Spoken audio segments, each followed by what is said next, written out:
Bonjour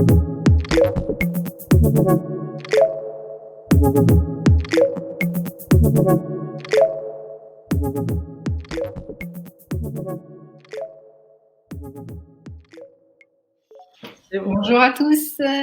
Bonjour. Bonjour. Alors, je vois qu'il y a déjà quelques participants. Ça, c'est top. On va attendre une petite minute quand même que tout le monde puisse nous rejoindre. On sait que c'est toujours un petit peu compliqué le départ. En attendant, de notre côté, on est ravis de pouvoir vous accueillir aujourd'hui, ce matin plutôt, pour échanger sur les enjeux du digital dans l'enseignement supérieur et la formation.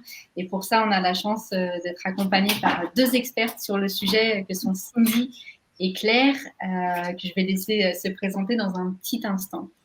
Je vais partager rapidement mon écran de mon côté. Hop.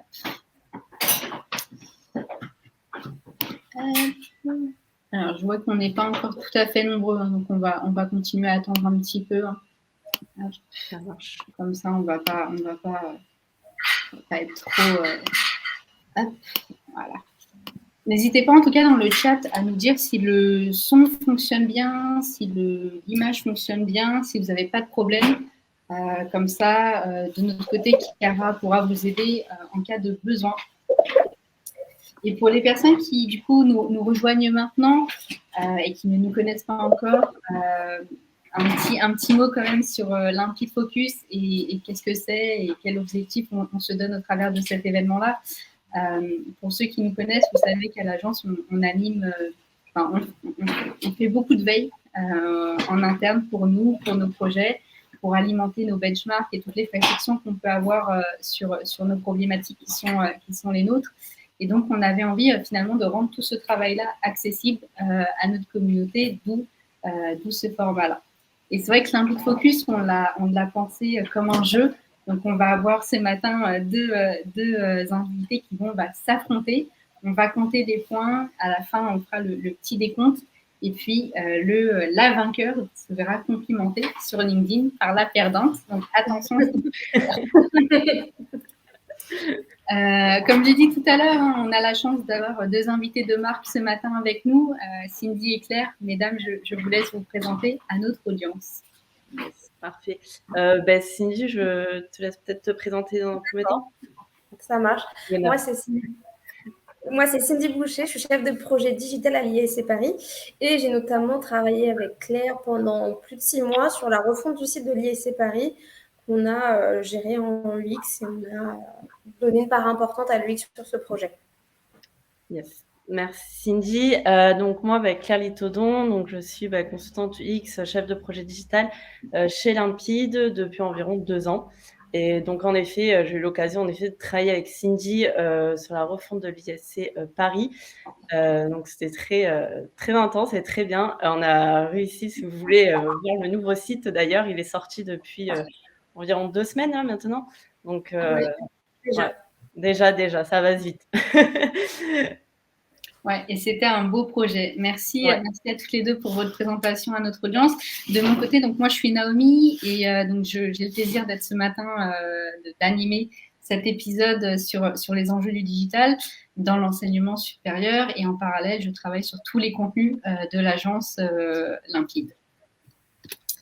Au sommaire, aujourd'hui, on va aborder trois grands enjeux. Alors, on est conscient qu'il y en a beaucoup plus. Donc, c'est aussi l'occasion pour vous de nous donner des idées, en tout cas de partager vos idées sur le chat. Et ça pourra faire l'objet d'un second épisode sur d'autres sujets. En tout cas, nous, on en a identifié 3 qui nous paraissent déjà importants à aborder dans un premier épisode. Dans un premier temps, on va parler un petit peu de tout ce qui touche à l'expérience utilisateur au travers des parcours et de leur importance, hein, comment finalement on crée des parcours qui adressent de manière efficace des cibles. Ensuite, on va parler un petit peu plus contenu et quelles stratégies on peut mettre en place sur ce sujet-là. Et puis enfin, on va s'attarder sur l'importance des réseaux sociaux dans un écosystème digital et on va notamment parler, puisque ça a été une demande assez forte de tous les participants, de TikTok, savoir si c'est pertinent ou non et comment on y va, quelle stratégie on met en place. Et je crois que Cindy, tu auras pas mal de choses à nous dire sur le sujet, puisque l'ISC a fait déjà un premier pas sur ce sujet. Oui. Comme j'ai dit tout à l'heure, donc on a pensé ce format sous forme de jeu. Le premier jeu, le plus près l'emporte. Je vais donc je vais vous poser des questions, Cindy et Claire, et la personne qui aura la réponse la plus proche du résultat remporte le point. C'est bon pour vous? Très bien. Parfait. Allez, super, on commence. La première question qui touche un petit peu un sujet que vous connaissez bien, hein, c'est la part des étudiants étrangers en France. Est-ce que Cindy et Claire, vous avez une idée aujourd'hui de combien d'étudiants étrangers suivent une formation supérieure en France en 2021? 2021. Cindy, je te laisse commencer. Alors, en plus, je suis dans une école internationale, donc si je gagne pas, ça va. Je pense qu'il y en a beaucoup. Moi, je dirais. Est-ce que tu peux me donner un chiffre? Plus d'1 million. Plus d'1 million, ok. Et toi, Claire? Ah ouais, quand même. 1 million? Là, non, c'est vrai, c'est beaucoup. C'est vrai que c'est beaucoup. Ça fait beaucoup quand même, 1 million. Non, allez, je veux dire 600 000. 600 000. À 600 000. Moi, je vais dire peut-être un peu moins. On va dire 500 000 alors. Je me rapproche. Ok. La bonne réponse, on est plutôt sur on est un petit peu plus, un chiffre un peu plus inférieur, 358 000. Claire, tu remportes donc le point pour ce premier. Je le note. Ah oui, quand même, hein, du coup, on pensait plus, on avait vu plus haut, nous. Ouais. La deuxième question, on s'est un peu attardé sur tout ce qui touche au référencement naturel. On a été regardé sur le classement des grandes écoles, sur l'étudiant, parmi les 37 grandes écoles qui sont référencées. Selon vous, combien, parmi ces 37 grandes écoles, combien ont un blog alimenté pour le SEO, à votre avis? Je dirais plus de la moitié, parce que c'est des grandes écoles. Donc, elles ont toutes. Je dirais au moins 25. Hein. Ok. Et toi, Claire? Je vais dire 20, alors. Ok. Toujours en dessous de moi. Hein. Ça a marché pour la première, du coup, je me dis bon.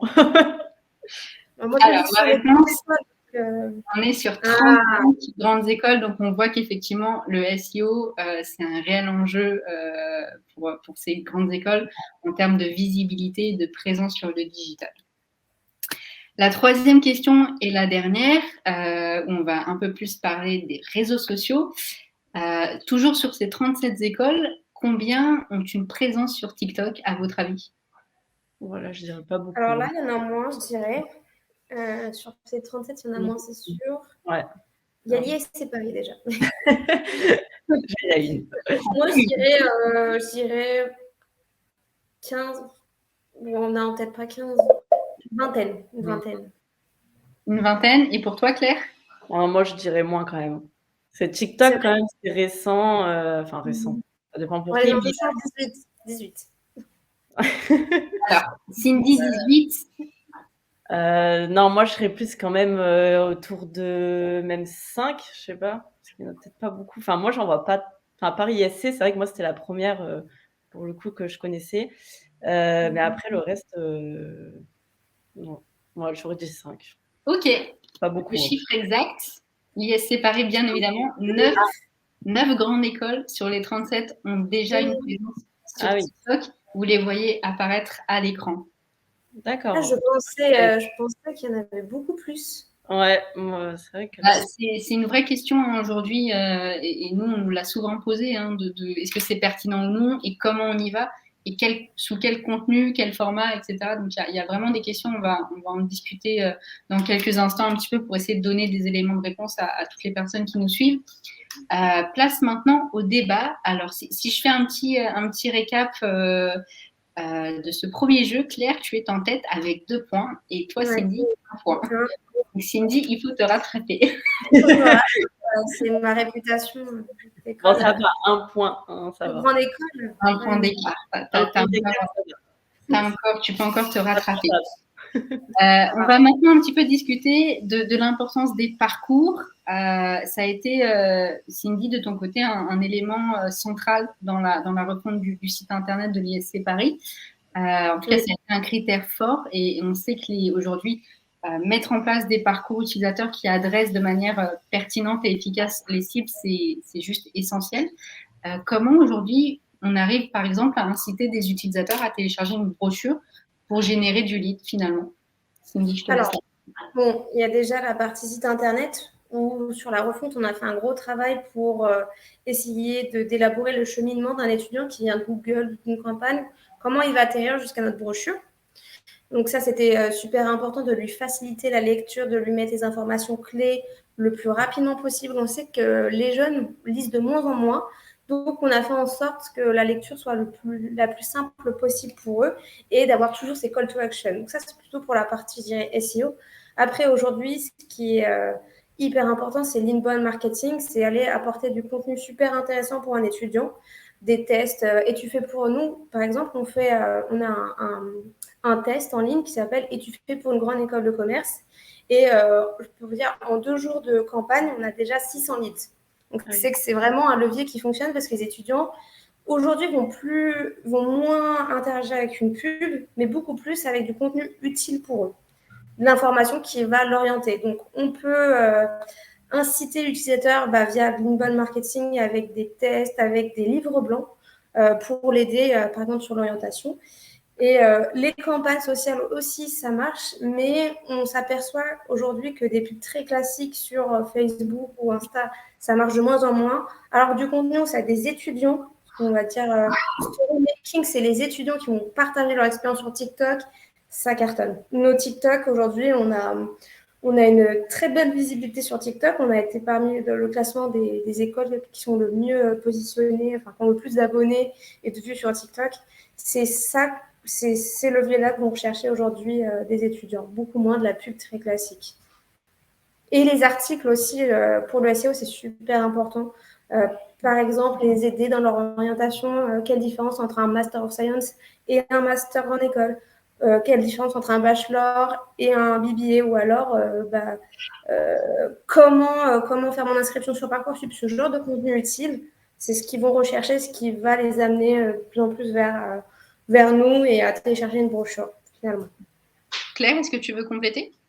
Oui, c'est vrai que là, c'est assez complet ce que tu viens de dire, Cindy. C'est vrai que du coup, nous, on a vraiment essayé de comprendre aussi les attentes et les besoins des utilisateurs. Hein. Donc, on a fait quand même des interviews. Enfin, voilà, on fait ce qui permet après de voir concrètement, ça permet justement de construire tout ce parcours-là pour arriver après à l'utilisateur qui puisse télécharger la brochure, pardon. Donc, il faut évidemment un design qui soit impactant aussi. Enfin, du coup, le design, ça joue beaucoup. Tout ce qui est, par exemple, titre aussi, tous les titres, il faut que le titre soit percutant. Le CTA, comme on disait, le call to action, il faut qu'il soit bien placé. C'est vrai qu'on arrive sur une page de formation, voilà, il faut qu'au moins on le voit dès le header, du coup, dès la première page. Et tout le long aussi de la page, il faut vraiment que la page de formation soit bien structurée avec des bons contenus. C'est vrai que les contenus, c'est quand même aussi important, hein, comme disait Cindy. C'est vrai que maintenant, les utilisateurs ils lisent plus trop. Tous les étudiants, maintenant, ils veulent vraiment voir des chiffres clés. Ils veulent vraiment voir les informations clés pour eux, le programme, par exemple, le prix, télécharger la brochure immédiatement. Donc, voilà. Donc, ça, il faut vraiment les mettre dès le début, en fait, sur la page. Mais sinon, voilà. Sinon, Cindy, elle a tout bien expliqué également. Super. Et le wording, pour ajouter quelque chose, le wording il a été important parce que nous, par exemple, on parle chez nous d'entreprise étudiante. On s'aperçoit qu'entreprise étudiante, ça ne parle pas. Donc, on met le terme association. On a une page qui s'appelle Action Learning pour notre pédagogie, ça ne parle pas. On a mis pédagogie. En fait, on a aussi adapté notre site à notre cible, en fait, en termes de langage. Complètement, et c'est ce que tu disais, c'est toute l'approche expérience utilisateur qu'il faut avoir en fait pour être pertinent dans nos messages et dans nos parcours, dans notre manière finalement d'adresser les cibles, que ce soit les étudiants, que ce soit peut-être des professionnels qui recherchent des formations. Donc ça, c'est vraiment essentiel. Tout à l'heure, Cindy, tu as un peu effleuré le second point, le second grand sujet. C'est finalement un petit peu tout ce qui touche au contenu.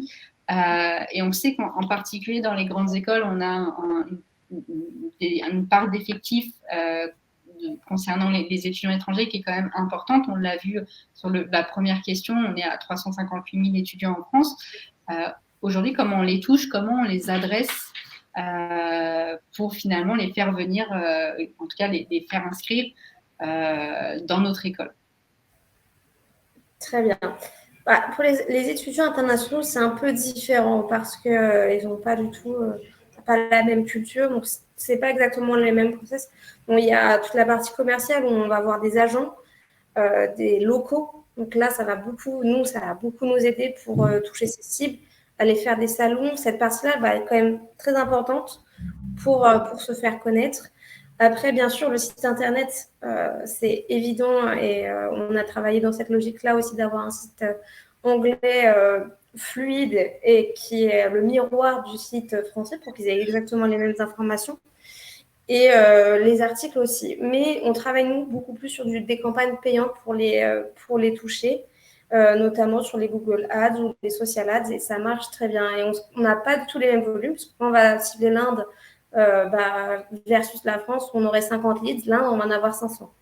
Donc, c'est pas du tout les mêmes cibles, mais derrière, c'est vrai qu'il faut surtout un suivi avec l'équipe commerciale derrière va être super importante pour les accompagner dans leur démarche, qui va être plus compliquée qu'un étudiant français, puisqu'il y a des questions de visa ou autre.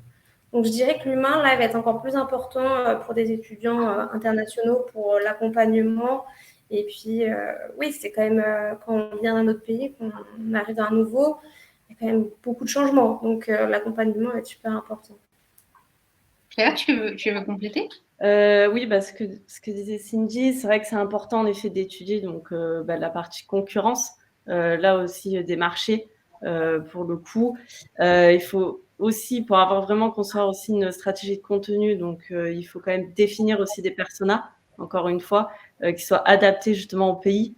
Et aussi encore, j'aurais dit, faut quand même définir aussi des mots-clés aussi pertinents, parce que c'est vrai que bon, parfois on a tendance peut-être à faire juste de la traduction, donc FR versus EN, mais c'est vrai que pour la version EN, il faut quand même aussi l'adapter. Donc voilà, il faut quand même revoir un peu peut-être les mots-clés, avoir une stratégie dans ce sens-là pour après toucher justement les utilisateurs étrangers. Non, vas-y, Claire. Non, vas-y, dis-moi, c'est bon. Dis-moi. Est-ce que tu parlais de personnages, justement, on avait fait à l'ISC sur les étudiants, les prospects internationaux, et on s'aperçoit qu'ils n'ont pas du tout les mêmes besoins et on voit les nationaux. On leur a posé les mêmes questions qu'aux Français, et ce qui ressortait, par exemple, pour un étudiant MBA ou MBA, c'était le campus parisien. Le fait d'être pas loin de Paris, c'est un critère super important. Là où pour des étudiants français, c'est un critère assez banal. C'est super important. Ils vont accorder beaucoup plus d'importance aux accréditations aussi. Ils ne vont pas avoir les mêmes besoins et les mêmes critères pour choisir leur école. Et en faisant ces interviews, c'est comme ça qu'on comprend aussi comment on doit s'adresser à notre cible dans nos campagnes payantes ou sur le site internet. Exactement. C'est pour ça qu'il faut quand même aussi adapter donc toute la partie contenu en fait. Voilà, toute la partie anglaise ou même autre, voilà, si vous avez des versions, je sais pas moi, portugaises, espagnoles, du coup, c'est vrai que c'est important vraiment de toujours l'adapter. Vraiment, il faut pas faire du simple, de la simple traduction. Voilà, c'est le conseil que je vais vous donner. C'est vos recommandations. Voilà. Merci Cindy et Claire pour ces éléments de réponse. On va passer à la troisième discussion qui va plus porter sur les réseaux sociaux et on va s'attarder un petit peu plus notamment sur TikTok. Je le disais tout à l'heure, Cindy, côté ISC Paris, vous avez mis en place, vous êtes maintenant présent sur ce réseau social. On sait que c'est une question aujourd'hui que beaucoup nous ont posée, de savoir est-ce que TikTok c'est pertinent et comment on y va, avec quel contenu, quel format, quelle présence au global. Est-ce que tu peux un petit peu, qu'est-ce que tu conseillerais toi Cindy par exemple à des grandes écoles qui souhaitent mettre en place une stratégie? Est-ce que déjà tu as des retours sur TikTok actuellement? Oui, alors on a beaucoup de retours. En fait, depuis septembre, on a une nouvelle social media manager qui a mis en place une stratégie TikTok. Avant, on s'était lancé, avant qu'elle arrive dessus, et on faisait des contenus très chiadés. On s'aperçoit que TikTok, ça ne marche pas du tout, des contenus chiadés. Et elle, en fait, elle a repris les trends, les tendances, sauf qu'elle les fait, entre guillemets, jouer par nos étudiants. Donc, en fait, c'est tous nos étudiants qui sont acteurs et ambassadeurs sur TikTok. Donc, ça, c'est super important. TikTok, il faut être là au bon moment. C'est-à-dire que si on fait une trend qui était là il y a 3-4 mois, c'est trop tard. Il faut vraiment avoir quelqu'un qui est spécialiste, qui connaît bien la plateforme, qui connaît les trends et qui va pouvoir les reproduire avec nos étudiants. Nous, on en a fait beaucoup, par exemple, pour Parcoursup. On reprend des trends, mais version école de commerce, version concours, JPO, et ça marche très bien. Et ce qu'on a fait, c'est qu'on a aussi identifié dans nos étudiants si certains étaient sur TikTok et avaient une petite communauté. On s'est aperçu qu'on avait des nano-influenceurs dans notre communauté et on les fait... ils tournent des TikTok pour l'école et ça marche très bien. On fait aussi des campagnes payantes depuis septembre sur TikTok et c'est peut-être les 50 ou 60% de l'apport de leads. C'est énorme et c'est ce qui fonctionne le mieux. C'est aussi les leads qui convertissent le mieux. On s'aperçoit que dans nos inscrits aujourd'hui, il y en a beaucoup qui viennent de nos campagnes TikTok et beaucoup moins des réseaux plus classiques, Facebook, Instagram, qui sont pour nous, en tous les cas, un peu en perte de vitesse niveau campagne social ad. TikTok, c'est ce qui touche le plus nos étudiants parce que ça leur parle, parce que c'est des étudiants qui leur parlent dans les codes de TikTok. Donc, on a l'impression de voir un contenu à peu près naturel. On n'a pas l'impression de voir une pub et c'est ça qui fonctionne très bien, en fait. Et aussi, c'est la récurrence. Si vous faites un TikTok tous les 2 mois, ça ne marchera pas. Il faut en faire vraiment beaucoup. Enfin, je dis beaucoup, il faut en faire au moins 2 par semaine. C'est déjà bien. C'est une manière complètement différente de gérer un compte TikTok que de gérer un Instagram, un Facebook, un Twitter. Exactement. Mais en tous les cas, pour nous, c'est un levier qui fonctionne très bien. Et je recommande les écoles d'y aller parce que c'est là où se trouve notre cible maintenant. Et TikTok est un réseau social vieillissant au sens où maintenant, la moyenne d'âge, ça va plus être 25 ans. On a aussi des niches, des experts en finance qui vont faire des TikTok pour vous aider sur tel et tel sujet. Et donc, ça peut être même intéressant pour des programmes qui vont toucher plutôt de l'exécutif. Ça viendra après, je pense, mais c'est un réseau où, globalement, on va retrouver toutes les tranches d'âge. C'est ça qui est assez bien. Je vois qu'on a une question de Estelle sur ce sujet, mais tu y as partiellement répondu. C'est que finalement, en termes de conversion, c'est ce que tu disais, sur l'IS séparé, ça représente 60% des nouveaux leads qualifiés. Et c'est ce qui convertit, c'est des leads qui convertissent plutôt bien. Vraiment beaucoup mieux que Facebook ou Instagram chez nous. D'accord. On va dire que c'est un levier très important, oui. Ok. Et TikTok, est-ce que ça fonctionne aussi bien sur la cible professionnelle que étudiante? Est-ce que tu as un retour sur ça?